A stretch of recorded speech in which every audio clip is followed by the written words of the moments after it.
Today is going to be a fun one. It's going to be the first cook on my Lone Star Grillz offset smoker. And to me, there's no better way to break in a smoker than with ribs. So we're going to be rubbing up some racks of St. Louis cut spare ribs, getting them out on that new smoker, and making some terrific food.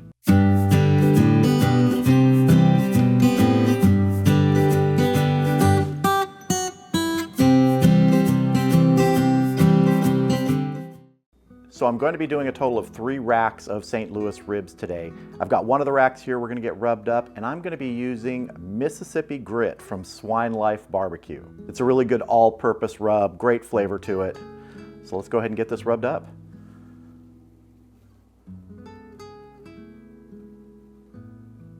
Now I've already removed the membranes from these racks of ribs.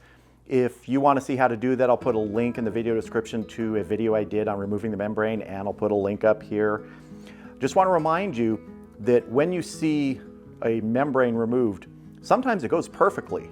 Other times it just ends up picking at it because it just doesn't want to cooperate. One of these racks was that way. 2 of them went perfect, so it doesn't always go perfect.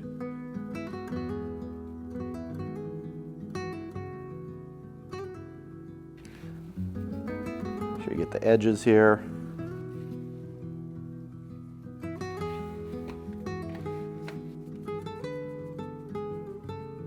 All right, I'm going to go ahead and get the other 2 racks rubbed up, and then we're going to head out to the new offset.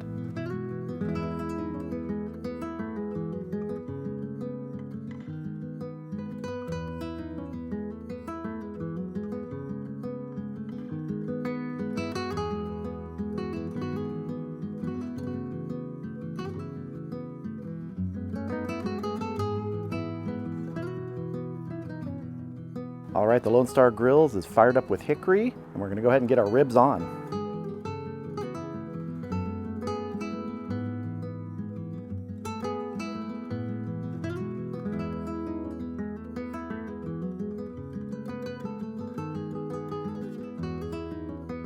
All right, we're going to go ahead and get our lid closed and get smoking. So the temperature I'm shooting for today is 250 degrees on the pit. I'm going to be taking these ribs until they're tender. That's probably going to be anywhere from 4 to 5 hours. My ambient temperature probe is in there so I can monitor the temperature remotely with the ThermalWorks smoke. And I'm just going to let these go. I'll adjust the vents to keep it in that 250 range. We'll check them in a couple hours.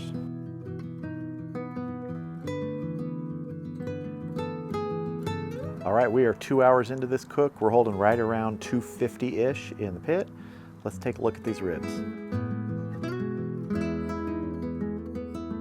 Those are looking good. You can see the surface is a little dry, so I'm going to spritz these. I'll be spritzing them with plain water. Just want to do a flex test here. Now we're getting some good bend already. Check the back one. Oh yeah, that one is really flexing. So let's go ahead and give these a little bit of moisture.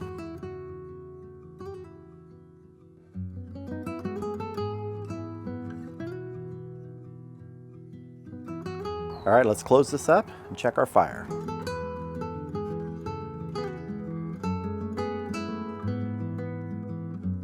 Let's see, we're getting close to needing some more here, so I think we're going to go ahead and add another piece of hickory. Close this up and keep smoking. Now with the amount of flex that I saw in those ribs, I'm guessing we're going to be topping out right at around 4 hours, maybe a little bit beyond that. So we're going to go another hour just sort of naked on the grill there, and then I'm going to sauce these. I doubt I'm going to have to wrap them, but I'll decide in another hour. So I'll bring you back when it's time to check these ribs. All right, we are 3 hours into this cook. Temperature's holding right in that 250 range for the pit. Let's check these ribs and make the final determination if I'm going to wrap them. Those are looking good and they are smelling great. Now I really like the flex test to see how we're doing here. Yeah, doing really good. You know what? I'm going to wrap them and sauce them at the same time. So let's get these in some foil. So I've got 3 racks of ribs. I'm doing 2 different barbecue sauces today. This one is a Jack Daniel's barbecue sauce that my neighbor Carol makes. So I am really looking forward to trying this one. This is probably going to be the one I taste. The other 2 racks are going to have a sweet apple barbecue sauce. That's just from a bottle. And if we need to glaze these anymore when they're ready to be eaten, we'll do that. I know a lot of people don't like to sauce their ribs when they're smoking them. I do. Personal choice. All right, I'm going to wrap this up and let's get it back on the pit. I'm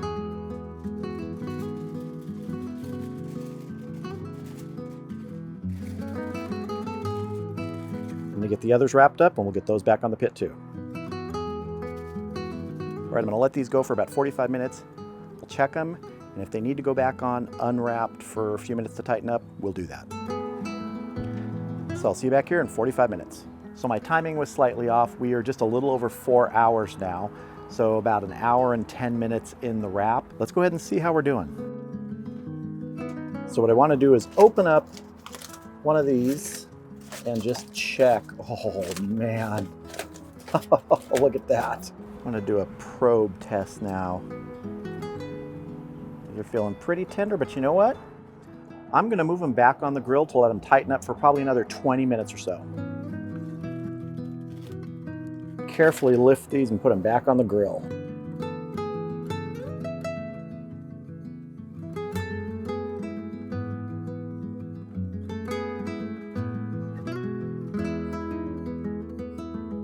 So I'm going to let those go for about 20 minutes, then I'm going to take them off, get them inside, and we're going to have a taste.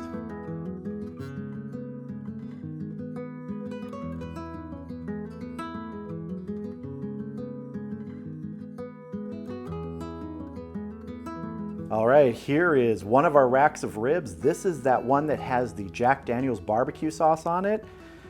It smells great. So Carol, thank you for giving me that barbecue sauce. Nothing left to do here but cut into this.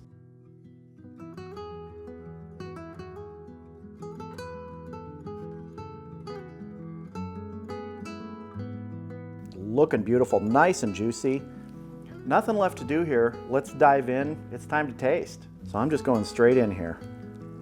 Oh, that is good. And this is just how I like this. Pull away from the bone, not fall off the bone. And if I was doing this again, I think I'd go a full hour uncovered at the end there to tenderize just a little bit more. It's tender, but I would like a little bit more. That Mississippi grit rub pairs really well with this Jack Daniel's barbecue sauce. Awesome ribs. Great first cook on that offset. I love doing ribs the first time on a cooker, and this does not disappoint. So that is my first cook on the Lone Star Grillz 20x42 offset. There's going to be a lot more coming after that. I'm not exactly sure what I'm going to do next. Maybe chicken, maybe brisket, I don't know. But I do know I really like this so far. It's going to put out a lot of good food. These are some mighty good ribs.